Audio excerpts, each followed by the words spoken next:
आहोत. काकांना काय आजार होता त्याबद्दल आपण जाणून घेऊया. रामकृष्ण हरी. माझं नाव यशवंत सजू जगताप. मी तळेगाव मध्ये राहतो.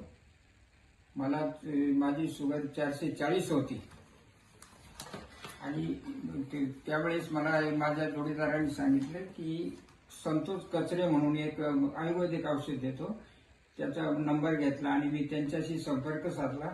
त्यानंतर त्यांनी मला ही बॉटल दिली. सरांना आपण डायबोदी प्रोडक्ट दिलं होतं शुगरसाठी आणि ते मी 20 दिवस घेतल्यानंतर मी शुगर चेक केली तर त्यावेळेस माझी 440 ची शुगर 218 वरती आलेली आहे. तरी मला याच्यात बराचसा फरक जाणवलेला आहे आणि माझं पोटामध्ये पोट सुद्धा हलकं जावं मला वाटते. काकांना बघा, ह्या आपल्या डायबोजीमुळे आज 20 दिवसामध्ये एवढा जबरदस्त असा रिझल्ट आलाय. तर मला सांगा सर, आपण समाजामध्ये लोकांना जे आजारी पेशंट आहेत, शुगरने ग्रस्त आहेत, त्यांना काय सल्ला देऊ शकतो? त्यांना एकच सल्ला देऊ शकतो की इकडे तिकडे फिरण्यापेक्षा हे जर बॉटल घेतली तर तुम्हाला 8 ते 15 दिवसात स्वतःचा अनुभव येतो. म्हणून जास्तीत जास्त लोकांनी याचा फायदा घ्यावा. धन्यवाद आपण मुलाखत दिल्याबद्दल.